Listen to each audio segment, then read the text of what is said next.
I was born and raised Catholic.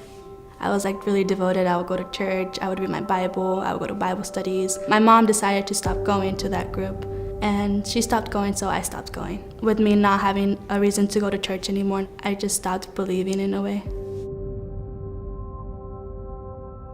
This past June 2017 was my high school graduation, and that same week on a Saturday my mom left for the entire summer. And my dad had moved out during Christmas before that summer.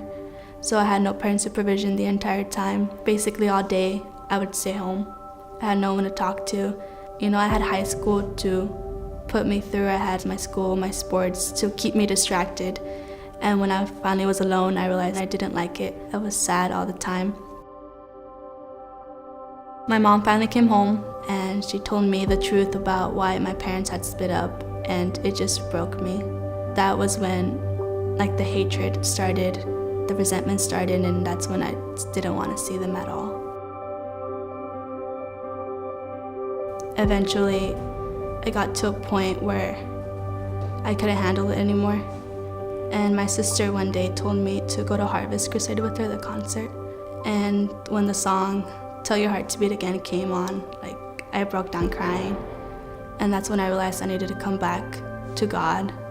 So I had a friend who came to South Hills, and when I came to her services, it was different, but it was a good different. I liked it and I felt like I could belong there, so I started coming. We were taught that God is love, and He's not anything evil. He's not hatred, He's not corruption, He's pure. And what I was giving out to my family was just that hatred, resentment. When you're with God, you feel loved.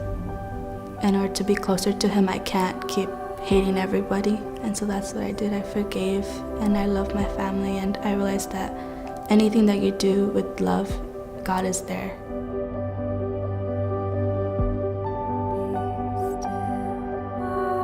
Today after church, we had baptisms, and I was like, wow, I haven't been baptized.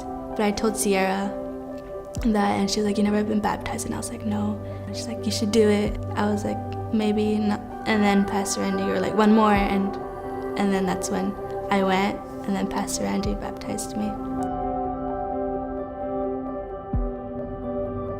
So when we started the Riverside campus just a few months ago, we started with the dream and with the intention of reaching people with God's love, people who were lost and needed hope, people who didn't know Christ.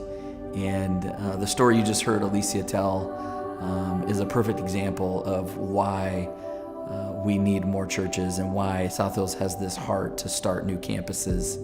When our campus launched, what made it possible is people giving to Beyond Our Walls.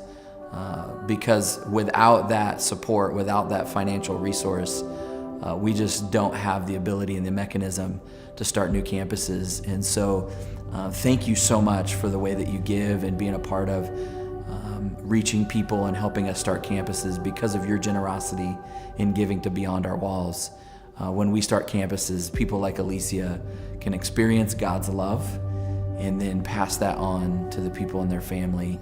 And so thank you so much for being a part of her life-changing story and so many life-changing stories like that.